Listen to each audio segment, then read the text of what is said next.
Halo guys. Semburan lumpur panas Lapindo terjadi pada tanggal 29 Mei 2006. Peristiwa itu terjadi di lokasi pengeboran PT Lapindo Brantas atau INC yang berada di Dusun Balongnongo, Desa Renokenongo, dan Desa Jatirejo, Kecamatan Porong, Kabupaten Sidoarjo, Jawa Timur. Semburan ini mengakibatkan bencana yang sangat luar biasa besar, yang mengakibatkan hilangnya desa-desa akibat semburan lumpur yang tidak dapat dibendung.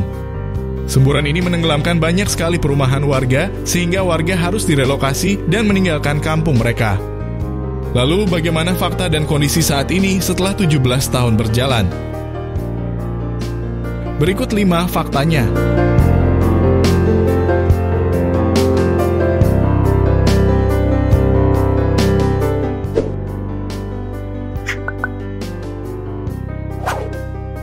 Fakta penyebab awal semburan lumpur Lapindo.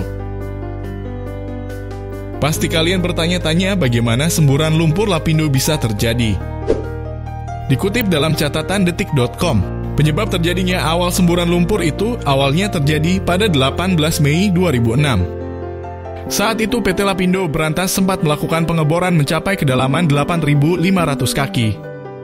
Adapun lokasi pengeboran ini diketahui berada di Sumur Banjarpanji 1, Porong, Sidoarjo. Selama proses pengeboran ini, pihak perusahaan sempat diingatkan soal pemasangan pipa selubung yang harus dilakukan sebelum pengeboran.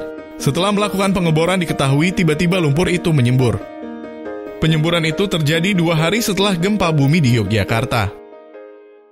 Walaupun gempa di Jogja dikaitkan dengan terjadinya kebocoran itu, namun hingga saat ini belum ada pembuktian secara ilmiah apakah gempa tersebut turut mempengaruhi semburan lumpur tersebut.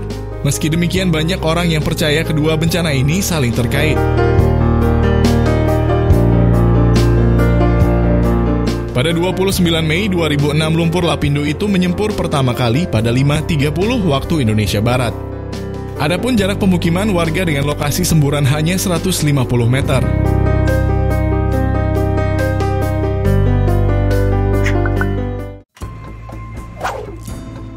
Ribuan rumah lenyap tenggelam. Hingga saat ini lumpur panas yang menyembur ternyata tak terhentikan dan meluber kemana-mana. Bahkan sampai ke ruas jalan tol Surabaya Gempol sehingga mengakibatkan ditutup. Sempat diupayakan untuk dibuatkan tanggul agar lumpur tidak melebar ke pemukiman warga. Namun pada tanggal 10 Agustus 2006, tanggul jebol dan membanjiri pemukiman warga. Hingga tahun 2008, semburan lumpur masih terus tak bisa dihentikan serta makin meluas. Tercatat perharinya lumpur yang mampu menyembur sekitar 100.000 meter kubik.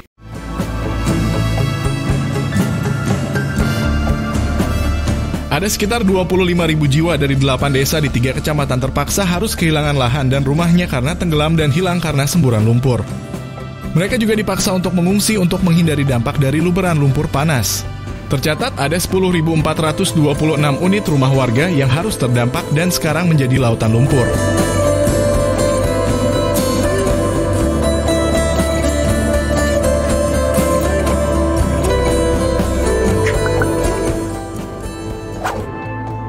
Ganti rugi ditalangi oleh pemerintah. Seperti diketahui, kasus lumpur Lapindo di Sidoarjo ini dikerjakan oleh perusahaan dari Bakri Group.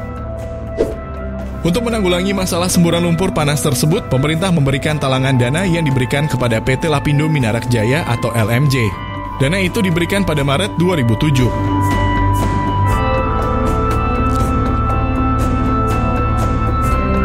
Saat itu pemerintah memberikan dana talangan untuk ganti rugi bencana lumpur Lapindo melalui perjanjian pemberian pinjaman dana antisipasi. Untuk melunasi pembelian tanah dan bangunan warga korban luapan lumpur Sidoarjo dalam peta area terdampak 22 Maret 2007. Pada saat itu perusahaan Bakri memperoleh pinjaman 781,68 miliar rupiah, namun utang yang ditarik dari pemerintah atau dana talangan sebesar 773,8 miliar rupiah. Perjanjian pinjaman tersebut memiliki tenor 4 tahun dengan suku bunga 4,8%. Sedangkan denda yang disepakati adalah 1/1000 per hari dari nilai pinjaman. Dikala perjanjian disepakati, Lapindo akan mencicil 4 kali sehingga tidak perlu membayar denda atau lunas pada 2019 lalu.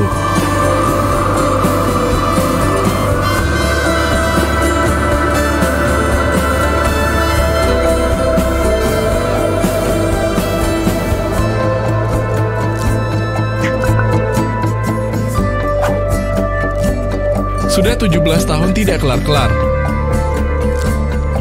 Faktanya sejak menyempur pertama kali pada 29 Mei 2006, sampai saat ini lumpur Lapindo di Sidoarjo masih aktif. Atau semburan lumpur panas itu belum berhenti. Artinya sudah 17 tahun lamanya semburan itu belum berhenti. Bukan hanya masalah semburan saja yang belum berhenti, namun ganti rugi terhadap penduduknya pun juga masih diambang abu-abu.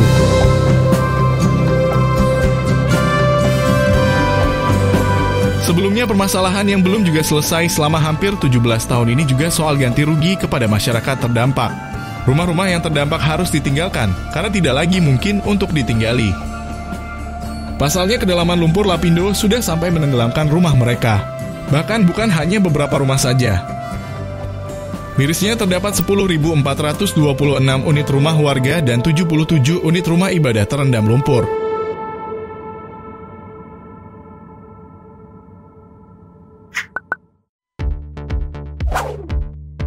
Dampak positif yang bisa dimanfaatkan warga. Selain dampak negatif, akibat semburan lumpur Lapindo ternyata ada sedikit dampak positif yang dirasakan warga. Mereka sadar kalau hanya meratapi nasib itu tidak akan merubah apa-apa bagi mereka. Maka dari itu para warga ini memanfaatkan sedikit lumpur Lapindo untuk menyambung hidup mereka. Contoh pemanfaatan dari lumpur Lapindo adalah dibuat menjadi batu bata. Dengan bagusnya kualitas lumpur Lapindo sangat cocok sekali untuk dibuat batu bata. Tak heran jika kualitas batu bata yang dihasilkan dari lumpur Lapindo sangatlah bagus untuk bahan bangunan. Itulah sedikit rangkuman fakta yang terjadi saat ini di lumpur panas Lapindo.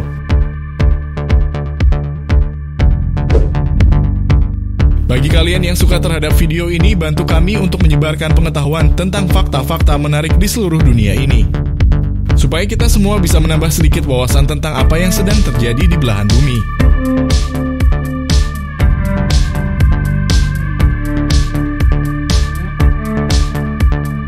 Terima kasih bagi yang sudah menonton video ini. Jika kalian menyukai video ini, jangan lupa tekan tombol subscribe dan aktifkan loncengnya, agar kalian tidak ketinggalan video terbaru dari channel kami. Terima kasih.